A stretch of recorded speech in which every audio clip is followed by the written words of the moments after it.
Бұл оқиға 2 жыл бұрын біз тәтемен бірге қонақта болған кезде басталды.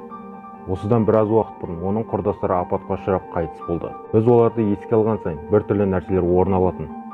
Не ыдыстар сынып, болмаса жабық тұрған терезеден жел соғып, тағы да бір нәрселер болып тұратын.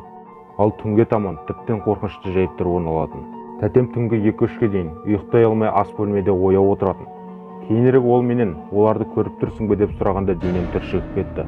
Ол маған басқа бөлмеден біреудің басын шығарып сығалап қарап, кейін қайтадан тығылып қалатынын жиі көретінін айтты.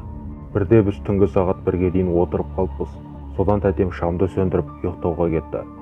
Мен оның ас бөлмеден қалай шыққанын, бірнеше секундтан кейін оның артында қара орамал таққан адам сияқты бұлыңғыр нәрсе еріп кеткенін көрдім. Бұл өте қорқынышты болды. Дегенмен ол не болса да маған назар аудармады. Кейін көп ұзамай үйге қайтып келгенімізде тәтем маған пәтердегі барлық ұсақ-түйектер тоқтағанын айтты.